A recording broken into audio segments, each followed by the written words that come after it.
Bismillahirrahmanirrahim. Alhamdulillahirrabbilalamin. Wassalatu wassalamu ala asyrafil anbiya'i wal mursalin Muhammadin wa ala alihi wa sahbihi ajma'in, amma ba'd. Para jamaah sekalian, bapak-bapak, ibu-ibu, kaum muslimin dan muslimat yang semoga dirahmati dan disayangi oleh Allah Subhanahu wa taala. Assalamualaikum warahmatullahi wabarakatuh.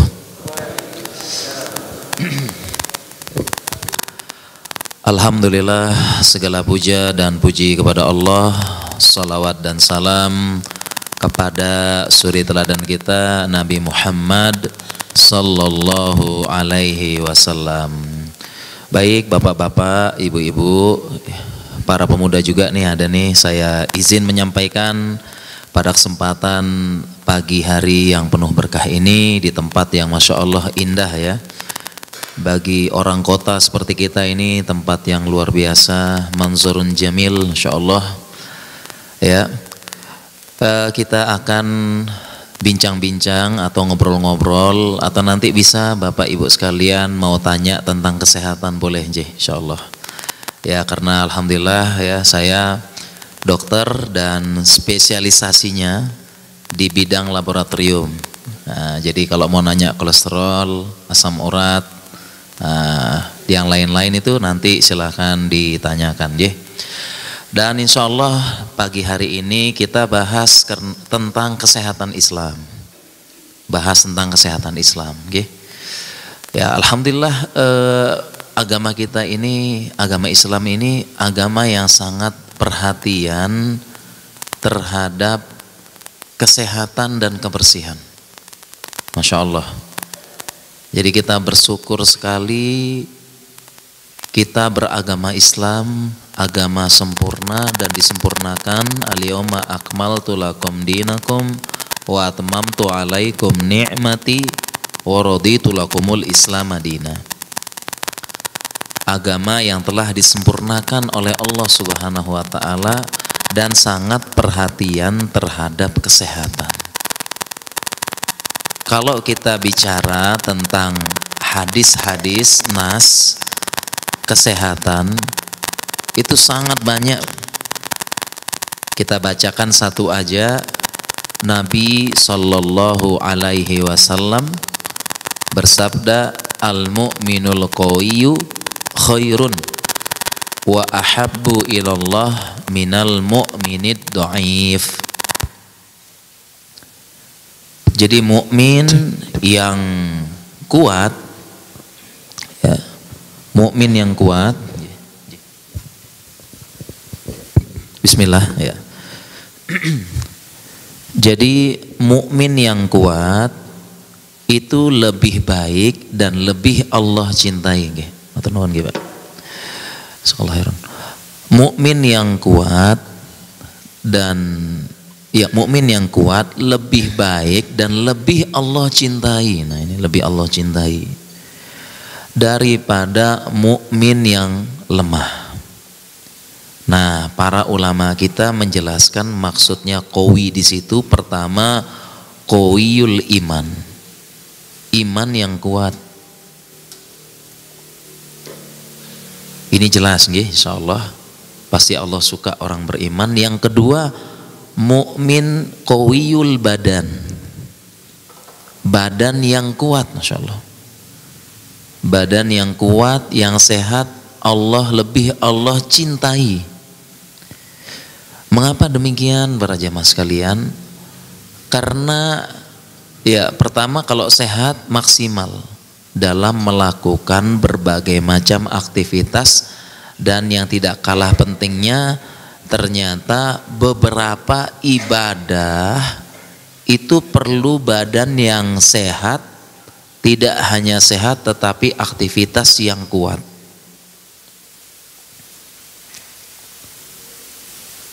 Harus fit, harus kuat nggih. Contohnya adalah ibadah haji dan umroh, insyaallah. Ya. ibadah haji dan umroh itu tentunya butuh badan yang kuat, stamina yang kuat. Karena kita akan sa'i, jalan, tawaf pun juga lumayan muter-muter, desak-desakan kadang-kadang. Sehingga saya alhamdulillah ya, punya pengalaman bimbing jamaah umroh. Pengalaman kalau yang nggak siap aktivitas, nggak biasa jalan, sampai Mekah Madinah langsung sakit atau ngedrop. Ya, jadi beberapa aktivitas ibadah itu butuh badan yang kuat, Masya Allah. Nah, para jamaah sekalian, makanya kita sekarang membahas bagaimana cara supaya tetap sehat, agar lebih dicintai oleh Allah. Dan ternyata agama Islam sudah mengatur. Jadi kalau kita menerapkan ajaran Islam, kita baca lagi hadis, nas, ternyata kita diperintahkan hidup sehat ternyata. Dalam ilmu kedokteran ini kita catat kalau mau sehat sebenarnya ada 4 nggih. Bapak-bapak, ibu-ibu, sama mas-mas. Ada 4 yang kita perhatikan kalau ingin tetap sehat. Pertama, pola makan. Yang kedua, pola gerak, aktivitas nggih. Yang ketiga, pola tidur. Pola tidur. Yang keempat, pola pikir. Nah, sebenarnya kalau kita menjaga 4 hal ini, itu insya Allah akan dijaga Allah dari berbagai macam penyakit-penyakit berat.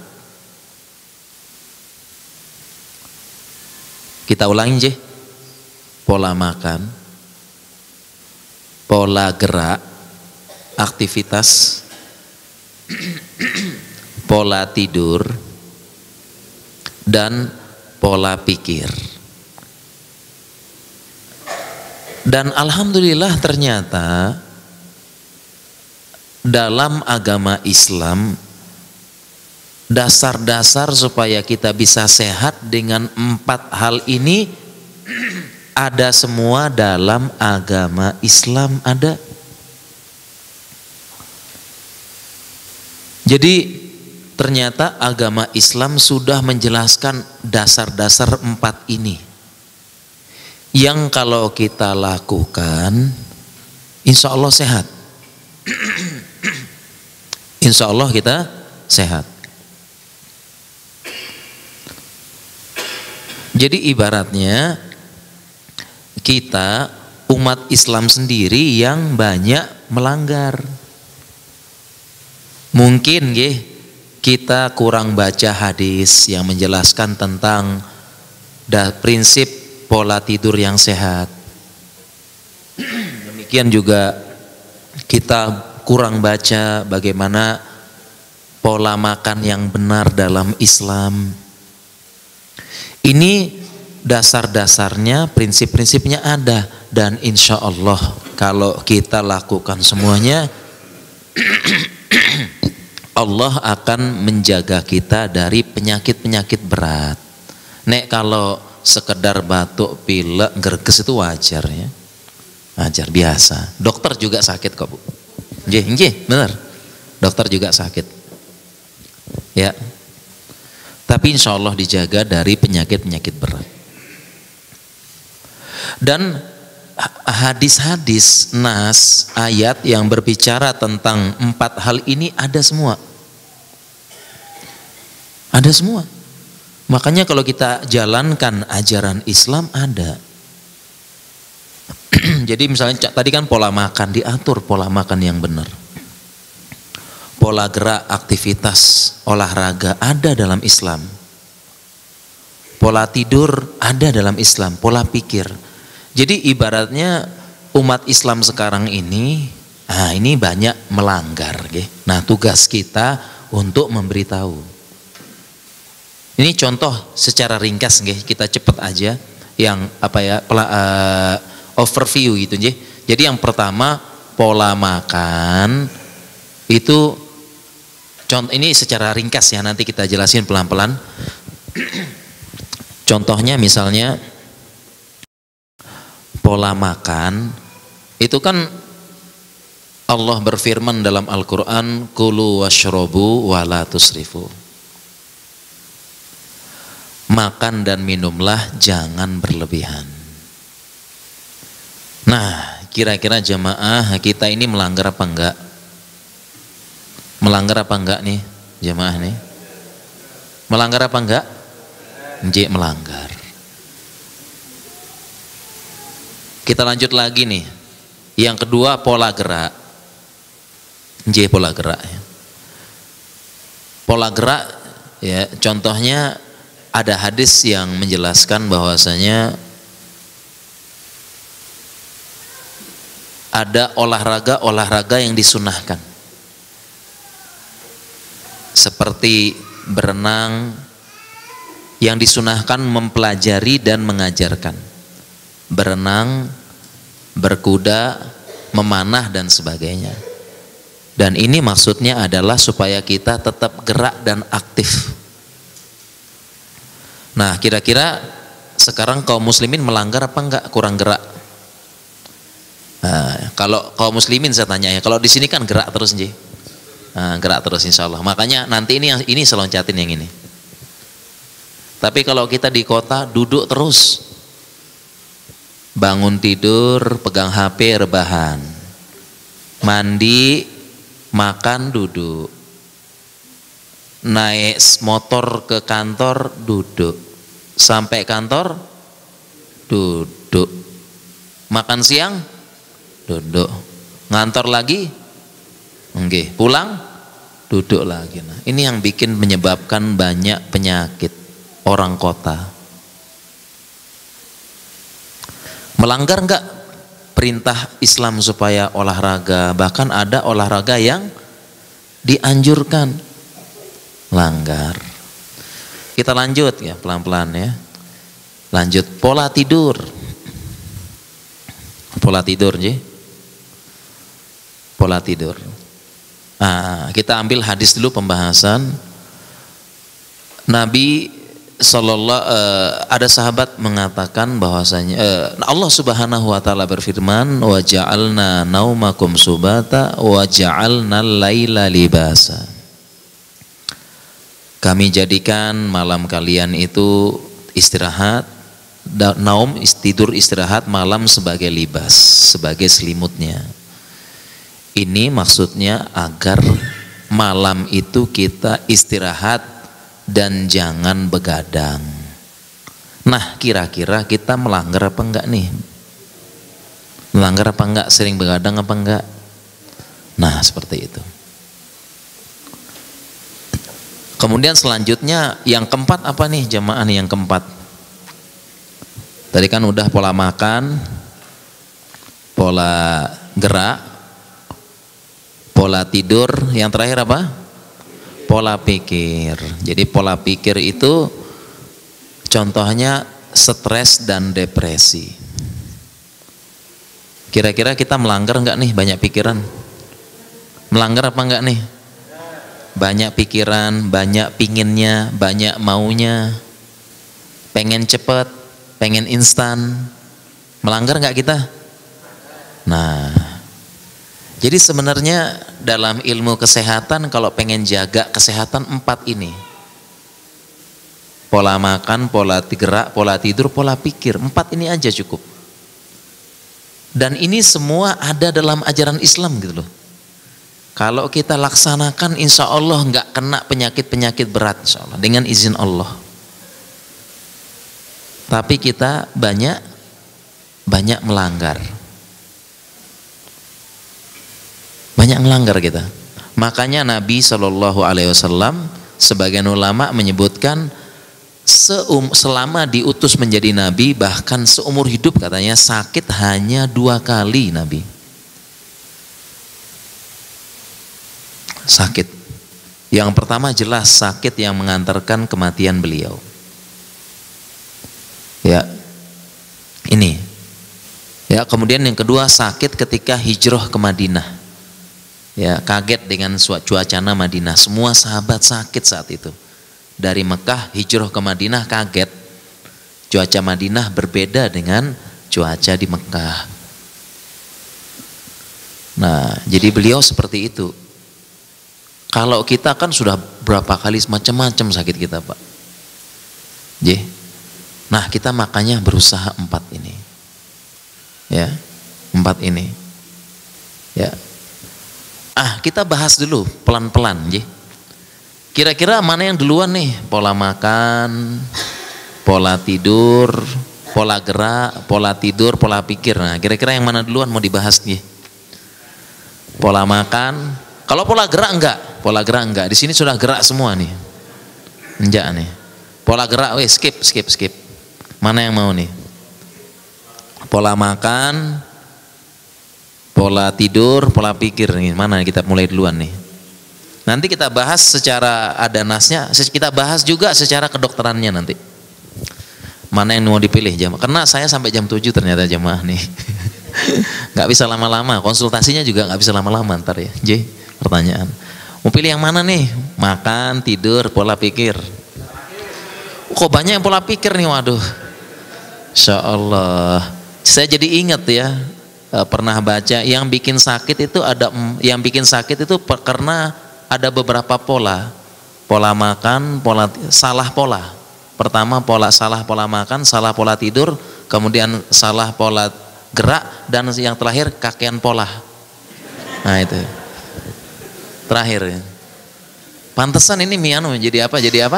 Milihnya yang pola pikir. Nah, kita bahas sekarang ya. Kita bahas mungkin ya ini kakean polanya berarti ya. Bener pola-pola gitu ya. Nah, kita bahas yang pola pikir sesuai permintaan. Nah, jadi memang para jamaah sekalian, kita ini pola pikir bisa mempengaruhi badan.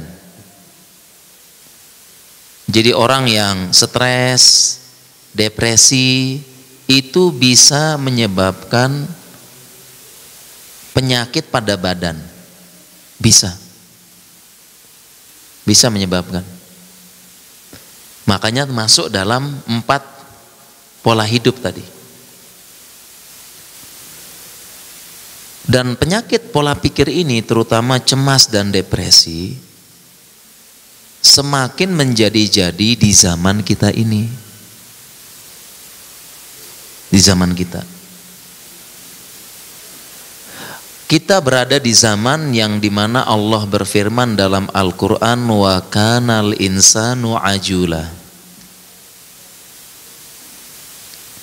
Sesungguhnya manusia ini buru-buru.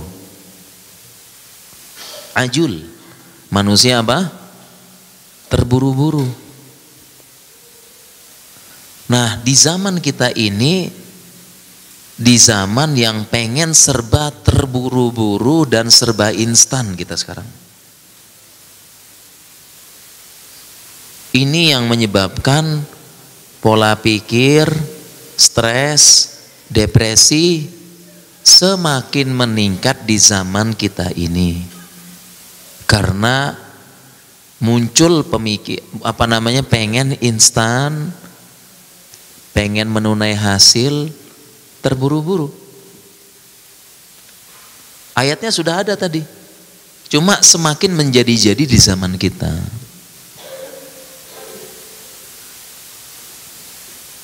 Alasannya apa kira-kira zaman kita kok jadi menjadi-jadi kira-kira jemaah?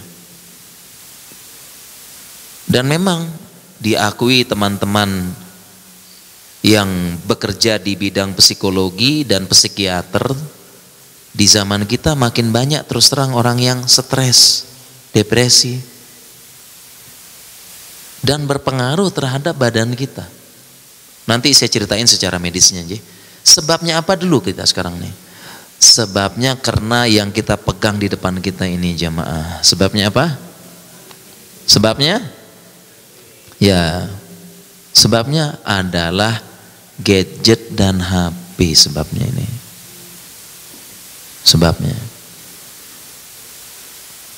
Kenapa? Karena di HP ini sekarang banyak konten pamer. Banyak nggak jemaah? Konten pamer banyak mboten? Oke, coba kita absen deh. Ada yang pamer harta? Nah, ada yang pamer mobil? Ada yang pamer istrinya?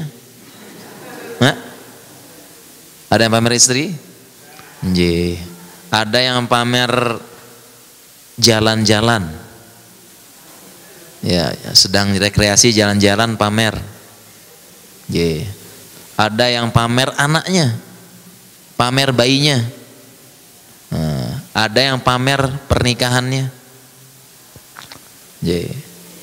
Ada yang pamer ibadah. Pamer ibadah. Nah, yang ini saya agak sedih jamaah nih. Karena kalau bimbing jamaah haji sama umroh itu Masya Allah. Itu HP di mana-mana sekarang Masya Allah. Ya. Jadi ketika azan di pelataran Ka'bah itu, ini kan Ka'bah ada pelataran Kalau azan itu HP ngangkat, muter gini terus.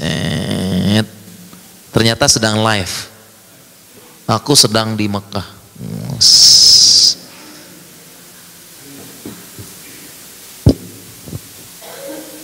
Saya pernah sholat Jumat di Ka'bah, tepat di depan Ka'bah. Khotibnya sedang berkhutbah, di sebelah saya persis sedang live. Kita sedang sholat Jumat di depan Ka'bah. Padahal mendengarkan khutbah Jumat adalah rukun. Kalau nggak dengar sholat Jumatnya nggak sah. Masya Allah. Sampai pamer bisnis ada enggak? Pamer keberhasilan. Bahkan nyuwun sewu pamer kebodohan. Ya, tindakan-tindakan bodoh atau jahil dipamer ada tidak? Sekarang kira-kira respon orang yang melihat gimana jemaah? Respon kita yang melihat. Respon kita yang melihat, pengen apa enggak? Pengen apa enggak jemaah? Pengen? Pengen. Ya, contohnya nih, ada yang kita punya teman-teman di WhatsApp di mana gitu lihat. Misalnya contohnya saya nih lagi posting pemandangan bagus di sini. Sambil gini, itu yang lihat kan pengen. Posting haji umroh pengen. Posting tentang keberhasilan pengen. Jadi kita yang melihat nih pengen. Bahkan bukan hanya itu, yang dipamer juga adalah istijal namanya, ketergesaan sama cara insan. Makanya jamaah pernah dengar nggak cara cepat sukses gitu ya, cara cepat meraih omset sekian? Pernah dengar jamaah? Cara sukses membuka omset membuka cabang bisnis, cara cepat bisa begini, cara gila menjadi pengusaha. Pernah dengar? Pantesan gila beneran gitu. Jadi kita sekarang berada di zaman ketergesaan tadi. Terburu-buru. Terburu-buru. Ya. Sehingga katanya teman-teman psikologi sama teman-teman psikiater sekarang meningkat tingkat stres depresi sekarang. Kenapa? Karena terburu-buru pengen instan, pengen cepet. Kita harus hati-hati. Semua, saya ingat juga sekarang, dulu zaman saya itu akselerasi itu cuma SMA doang. SMA. Jadi itu kalau saya 3 tahun normal alhamdulillah. Tapi ada kelas akselerasi cukup 2 tahun. Nah, itu pun sebagian dulu tuh sempat jadi jadi pembicaraan ini. Ini kalau cuma 2 tahun dikebut, mereka capek belajar terus tidak menikmati masa muda. Masa main-main gitulah ya. Masa SMA yang indah katanya sih. Jadi belajar terus gitu. Makanya teman yang akselerasi itu Pak pulangnya jam deket-deket maghrib, belajar terus. Sampai rumah belajar lagi. Padahal kan kita perlu lihat aspek pendidikan, sosial, komunikasi, organisasi, kan perlu lihat. Ternyata sekarang saya baru tahu SMP ada akselerasi 2 tahun. Ternyata SD pun ada akselerasi. Sehingga makanya sekarang umur 16-15 sudah kuliah. Di kedokteran FKUGM 16 tahun udah kuliah. Di Jogja tempat saya. Kenapa? Memang kelihatan instan cepat tapi tidak memperhatikan aspek psikologi. Nah, kita sekarang rentan makanya jamaah sekalian terpapar sama instan-instan ini. Lihat teman berhasil, lihat tetangga berhasil. Apalagi sekarang mau instan punya mobil bisa nggak? Bisa betul? Instan punya mobil? Bisa. Instan punya mobil bisa. Bahkan nggak usah pakai uang DP ada. Banyak sekarang. Nah itu kan kita yang lihat nih, Masya Allah, udah berhasil. Kita jadi gelisah nih, gelisah. Jadi gelisah, kurang bersyukur, kurang qanaah. Ini yang terjadi di zaman kita ini.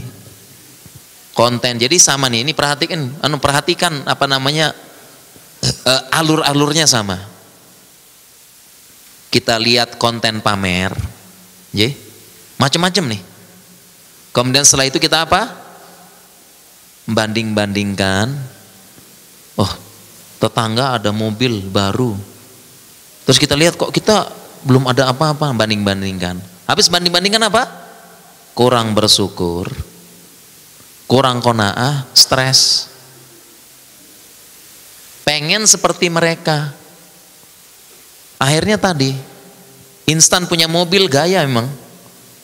Karena satu kampung punya mobil, tapi kan habis itu apa? Stres, cicilan, tagihan, ini dan sebagainya. Ini pola pikir di zaman sekarang. Makanya kita hati-hati sekali dengan konten-konten pamer ya. Kemudian statusnya teman-teman ya, status WhatsApp, sedang jalan, sedang punya mobil baru, sedang apa. Kita kuncinya adalah supaya pertama kita banyak bersyukur dengan keadaan diri kita sekarang. Cara bersyukur sebagaimana yang diajarkan Nabi Sallallahu Alaihi Wasallam, unzuru ila man huwa asfala minkum wala tanzuru ila man huwa fawqakum dzalika alla tahdharu ni'matallahi alaikum. Jadi kalau kita lihat konten-konten begitu Bapak Ibu pamer ini sukses apa gini, jangan langsung terpesona, jangan langsung banding-bandingkan sama kita. Makanya orang bilang sekarang jangan lihat keberhasilan seseorang saja, tapi lihat juga angsurannya. Oh iya. Jangan lihat keberhasilan seseorang saja, tapi lihat juga angsurannya. Lihat juga angsurannya. Ternyata rumah ngutang, nyicil, rumah nyicil, motor nyicil, mobil nyicil, bisnis pun nyicil. Sekolah anak nyicil gitu kan. Sertifikat tanah sama sawah dibawa dibeasiswakan ke bank, ditaruh ke bank, nyicil semua karena pengen instan, pengen dapat semuanya, stres sekarang. Makanya nggak ada lain, kita nggak ada bukan, kita ingatkan hadis Nabi yang tadi, unzuru ilaman huwa asfala minkum. Kalau pengen banyak-banyak bersyukur, nggak ada lain, nggak ada bukan, lihat yang di bawah kita dalam urusan dunia. Ya setiap lihat, dan kadang-kadang konten pamer itu ya sukses palsu semua kadang-kadang ya. Kadang-kadang palsu. Berhasil cicilan ternyata. Ya, sukses begini, ini begitu seperti itu. Ya. Dan kita tidak bisa menyamakan. Misalnya begini ya, dia sukses dapat omset dalam 1 bulan dapat omset sekian gitu. Kan beda alur cerita kita. Beda keadaan. Jadi jangan banding-bandingkan. Kita nikmati saja apa yang telah Allah takdirkan kepada kita ini. Banyak-banyak bersyukur. Unzuru ilaman huwa asfala minkum. Lihat yang di bawah kita dalam urusan ini. Tetangga bawa mobil, lihat mobil baru, Masya Allah mobil baru. Ya wes lah, lihat masih ada yang sepedahan. Bersyukur punya motor. Ya, dan tadi jangan langsung berdacak kabung lihat mobil. Siapa tahu malam nggak bisa tidur, pikiran memikirkan cicilan tiap bulan 5 juta, 10 juta, kan stres. Mending hidup ada apa adanya daripada tiap malam mikirin cicilan. Karena sekarang ini ada namanya kita bilang bangke. Bangke itu bank keliling gitu ya. Ya mah keliling-keliling rumah nawarin apa? Nawarin pinjaman, riba, rentenir gitu tuh. Yang saya sekarang masuk ke kampung-kampung. Nawarin riba ini, menjerat, akhirnya masuk, membuat stres, buat apa, dan karena kita pengen instan, pengen apa, akhirnya terima, karena lihat tetangga kanan kiri terima, gitu. Dan ini hutang ini mengubah sifat. Saya punya kenalan di Jogja aja. Beliau tinggal di kampung, kerja sama kami. Tapi beliau Masya Allah baru berapa bulan kerja tiba-tiba ngambil motor di bank, di sales. Ngambil motor nyicil. Waduh, kok cepat banget katanya, dipotong dari gaji yang dia dapat. Kok cepat banget ngambil motor? Iya, satu kampung ngambil motor semua katanya. Waduh. Nah, itu karena banding-bandingkan. Akibatnya apa nih? Orang ini sebenarnya polos apa? Tapi gara-gara dikejar utang, dikejar rentenir, dia tiba-tiba jadi pemarah, maksa-maksa. Jadi dia ini orangnya polos, tapi akhirnya dia tuh sampai maksa-maksa istri saya supaya gajinya dibayar di awal bulan. Wis nanti tak ganti marah-marah, maksa-maksa. Jadi dari yang polos gara-gara punya utang, polos pendiam gara-gara punya utang jadi pemarah, maksa-maksa, itu gara-gara gitu, stres jadinya. Kayak kita unzuru ilaman huwa asfala minkum, lihat di bawah kita, wala tanzuru ilaman huwa fawqakum, jangan engkau melihat yang di atas-atas. Dzalika alla tadzaru ni'matallahi alaikum, supaya kalian tidak meremehkan nikmat Allah yang pada kalian. Sebenarnya kalau kita sudah cukup, sudah qanaah, bahagia, nggak banyak pikiran. Katanya Imam Syafi'i, in kunta dza qalbin qanu anta wa malikud dunya sawa. Kalau engkau punya hati yang qanaah, nerimu, memang segini yang Allah kasih. Aku udah berusaha, udah macul, udah apa, udah ini ya segini dapatnya, udah terima dulu. Nerima. In kunta dza qalbin qanu, kalau kalian punya hati yang qanaah, engkau dan raja dunia sama aja, sama bahagianya. Makanya jemaah ji, saya bagi pengalaman saya ini dokter spesialis, saya paling menghindari kalau ngumpul-ngumpul sama dokter spesialis terlalu lama. Kan kita biasa ya, dokter-dokter spesialis ngumpul nih. Nah, ada satu pembicaraan, kalau lagi ngobrol-ngobrol tentang itu saya mundur teratur, wassalam, mau pamit. yaitu pembicaraan tentang berapa dapatnya di rumah sakit A, berapa dapatnya di rumah sakit B, berapa dapatnya di rumah sakit C. Itu kadang-kadang jadi pembicaraan di antara teman-teman dokter spesialis.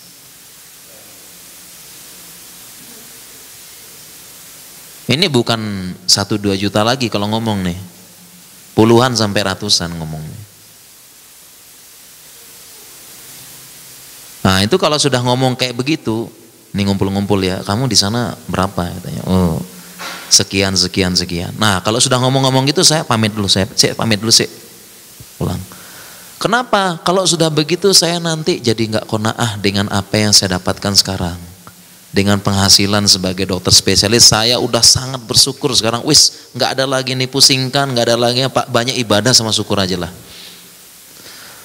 Karena kalau sudah ngomong sama teman-teman dokter spesialis, ngumpul, kamu dapat berapa? Ternyata dokter A lebih banyak dapatnya di rumah sakit itu. Dokter C ternyata 100 di dokter rumah sakit itu. Ternyata nanti nggak bersyukur nanti. Akhirnya apa? Kok dia banyak ya. Akhirnya nambah jadwal praktek. Saya juga tambah praktek di sana dah. Supaya seperti dia. Nah, kita kan sama-sama dokter toh, sama-sama ini. Saya nambah jadwal praktek. Akhirnya nambah jadwal praktek akhirnya. Karena pengen banyak seperti dia. Banding Ki.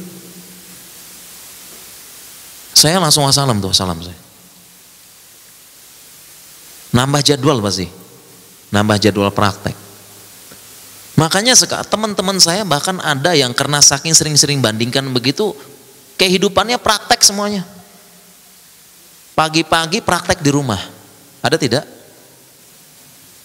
Jadi baru subuh-subuh digedor sama pasien, tok, ada yang alergi semalaman, muntah-muntah semalaman, waduh. Subuh praktek, siang rumah sakit, ntar sore klinik, malam rumah sakit ini. Capek kerja, stres. Kapan rekreasinya, kapan sama keluarganya, kapan ibadahnya, kapan belajar agamanya. Praktek terus. Ini nggak bersyukur jadinya nih, stres sebenarnya. Saya punya di tempat saya dokter bedah terkenal, bedah di mana-mana, jam terbang tinggi sampai nggak darat-darat gitu loh. Bedah sana, bedah sini, kaya, tanah di mana-mana. Kemudian mendengar berita barusan, kita dengar berita, ini kejadiannya berapa tahun, 2-3 tahun yang lalu. Kaget kita semua, dokter bedah paling laris dan paling kaya meninggal karena stroke.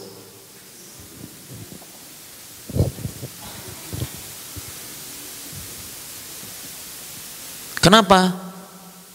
Karena pola hidup yang tadi dilanggar. Otomatis jarang olahraga, operasi terus. Operasi itu berdiri jemaah 2-3 jam. Ada kecelakaan jam 2 berangkat.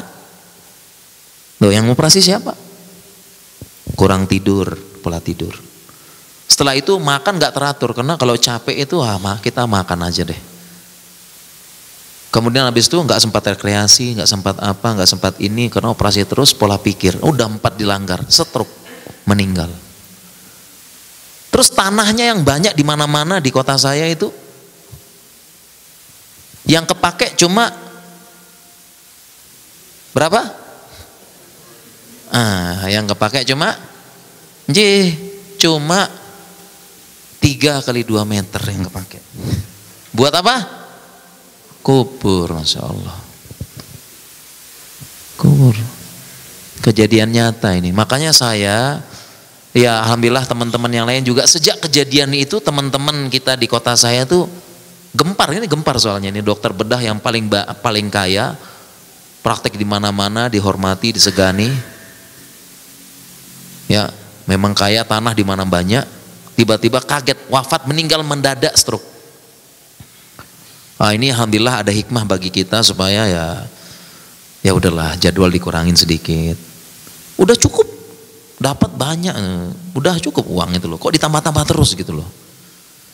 Kapan nikmatin, kapan apanya begitu. Ya. Makanya saya itu kalau ngobrol-ngobrol gitu saya wassalam, saya udah. Saya takut nanti kalau dengar cerita ini 100 juta, 50 di situ, saya nanti, wah, ya saya cuma segini, saya tambah lah. Saya takut gitu nanti. Gak bersyukur nanti kita kalau dengar seperti itu. Padahal dengan yang sekarang saya pribadi udah cukup, cukup insya Allah. Buktinya bisa kesini jalan-jalan, kan ya? Jalan-jalan deh. Saya tinggal sebentar lab saya ini. Tak tinggal sih lah, jalan-jalan sendiri sebentar. Ya, nggak usah kebanyakan. Nah begitu juga kita jemaah aja. Kita kadang-kadang sama Allah sudah dapat rezeki yang cukup kita ini. Udah hidup makan enak, ini enak. Cuma karena ambisi dan ketamakannya, pengen seperti yang dilihat. Nah ini hati-hati makanya. Betapa sering kita lihat, oh pengen juga, pengen sukses cepat, pengen ini, akhirnya stres sendiri gitu. Nah ini yang perlu kita jaga dari pola pikir jamaah. Dan kalau kita bahas kedokteran sedikit, udah jam 7, nun sewu, saya tambah dikit. Memang secara kedokteran itu memang pola pikir berpengaruh terhadap kesehatan.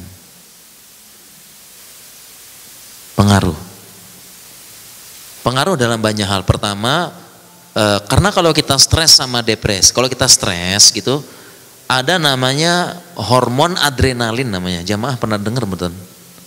Hormon adrenalin itu, hormon stres namanya itu. Itu hormon stres keluar. Hormon adrenalin, dan hormon adrenalin ini merusak semua organ. Ada orang stres, contoh misalnya ada orang dia kena diabetes, gula darah. Itu kalau stres, gula darahnya naik. Karena kalau stres keluar hormon adrenalin, adrenalinnya nanti mempengaruhi pankreas yang memproduksi insulin, akhirnya gula darahnya naik. Banyak kayak gini. Bisa nyebabin. Ya. Katanya orang emosi bikin hipertensi katanya. Memang bisa. Walaupun secara tidak langsung bisa. Dan ingat, emosi itu nggak mesti diluapkan. Ada orang yang dia marah tapi dia pendem. Ini yang bahaya malah. Ini yang bahaya. Ya, pengen marah nggak bisa, pendem. Pengen ini, pengen itu, banyak pengennya, akhirnya kependem. Nah, jadi ya, secara medis juga pola pikir sangat mempengaruhi badan. Ya, banyak pikiran bikin sakit, iya, bikin sakit. Buktinya ada orang ketangkap KPK terbukti korupsi, tiba-tiba sakit langsung. Sakit langsung tiba-tiba, ditunda pemeriksaan, kenapa? Sedang dirawat di rumah sakit. Kan gitu kan? Iya. Memang pengaruh gitu. Nah, oleh karena itu memang ya di zaman ini jadi sekali lagi Allah berfirman, wa kanal insanu ajula. Manusia buru-buru, zamannya kita ini buru-buru. Kemudian demikian juga hadis Nabi SAW, ayuhan nas inna hadakum layyamuta hatta yastakmila rizquh. Ayuhan nas, wahai manusia, sesungguhnya kalian tidak akan wafat sampai Allah sempurnakan rezekinya. Fala tastabti'u, janganlah kalian istibto. Fala tastabti'u rizqa, jangan kalian istibto. Istibto itu dijelaskan ulama, pengen sukses sebelum waktunya. Ah ini. Ya. Jadi pengen cepat bisnis, pengen sukses, cara cepatnya gimana? Modalnya ngutang. Jadi dua yang dipikirin. Ya, bagaimana cara menghasilkan untung, yang kedua bayar cicilan. Ya, yang kurang beruntungnya adalah udah modalnya minjam, bisnisnya hancur, nggak jalan, stres lagi, menghadirkan orang-orang stres, nggak bisa. Kalau sudah stres nggak bisa tidur, sakit, nggak enak makan, sakit, nggak gerak sana sini, sakit, udah kena 4 jadinya, sakit. Ya, pola gerak nggak kena, pola hidup nggak kena, pola tidur nggak kena. sakit. Ya, makanya nggih jamaah sekalian, kalau kita jelaskan secara kedokteran lagi sangat banyak, ada kaitan hormon adrenalin, hormon endorfin, ada pengaruh dan apa namanya? Ya, pikiran sangat mempengaruhi fisik, bisa mempengaruhi fisik. Contoh ini satu lagi, kok satu terus nih. Udah jam 7. Contoh tadi kerjanya hormon adrenalin jamaah. Jadi adrenalin itu hormon stres. Adrenalin itu hormon stres. Ini bukti bahwasanya ketika adrenalin keluar berpengaruh sama tubuh. Para jamaah pernah enggak ya misalnya ini ya, Nyun Sewu ini misalnya kita lagi jalan tiba-tiba dikejar anjing. Lagi jalan dikejar anjing pas kecil ya. Kemudian di depan kita ada sungai yang lebar. Ada sungai yang lebar. Kemudian dikejar anjing. Kira-kira larinya kenceng enggak? Nah, kemudian sungainya keloncatin apa enggak? Iya. Jadi pas dikejar anjing bisa loncat, tapi kalau enggak dikejar anjing enggak bisa loncat. Ini kerja hormon adrenalin. Adrenalin dikeluarkan tiba-tiba dibuat tubuh kita jadi awas untuk menahan stres. Jadi kita kuat. Nah, ini ada kaitan antara pikiran sama badan. Dengan pikiran itu tiba-tiba kita kuat. Ada pikiran, ada kaitannya. Ya, dan banyak sekali penyakit-penyakit yang lain. Makanya kok satu lagi terus. Ini beneran satu nih. Makanya teman kita ini pernah ditegur sama teman-teman psikiater. Ditegur sama teman-teman psikiater ya yang ngurus jiwa gitu ya. Kalian kalau ngerawat pasien ya. Teman-teman yang rawat pasien, yang ngerawat diabetes, hipertensi dan sebagainya, mbok jangan fokus ke penyakit badannya. Tapi perhatiin juga pikirannya. Ya, perhatiin juga pikirannya. Karena kalau orang sakit itu enggak hanya mikirin penyakitnya, tapi pikiran macam-macam. Perhatiin juga pikirannya, dia butuh ditenangkan pikiran. Contoh misalnya sekarang mahasiswa sakit 2 pekan, bukan sakitnya dipikirin, 2 pekan ini ketinggalan pelajaran, ketinggalan laporan, ketinggalan praktikum, kepikiran. Orang kantor juga sama, sakit sepekan dirawat di rumah sakit, kepikiran tagihan laporan, ya kemudian anunya bos, ya kemudian pekerjaan gimana, ya siapa yang jaga toko apa, kepikiran. Jadi sakit kepikiran juga. Jadi orang sakit itu dia nggak hanya sakit fisik tapi dia juga sakit pikiran juga. Itu diobati dulu, ditenangkan gitu seperti itu. Jadi demikian Bapak Ibu sekalian, memang karena amanahnya saya sampai jam 7 nggih, di sana ada acara lagi. Mungkin ya boleh nggih 1-2 pertanyaan boleh, yang mau konsul boleh juga, siapa tahu ada yang punya asam urat udah nggak sembuh-sembuh mungkin. Nah, insyaallah. Semoga mungkin kalau ada yang pertanyaan silakan.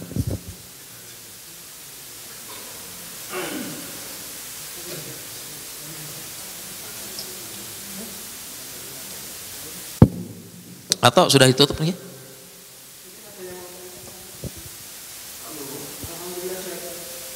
Oh, kayaknya sehat semua nih, alhamdulillah. Jadi kalau begitu saya tutup nih, karena memang saya juga ada ada acara jam 7. Kalau gitu jamaah sekalian kita tutup, mudah-mudahan kita semua diberikan kesehatan, ya diberikan badan yang fit sehingga bisa melaksanakan ibadah yang sangat membutuhkan kesehatan dan vitalitas, yaitu haji dan umroh. Ya. Kita akhiri, subhanakallahumma bihamdika asyhadu an la ilaha illa anta astaghfiruka wa atubu ilaik. Wassalamualaikum warahmatullahi wabarakatuh.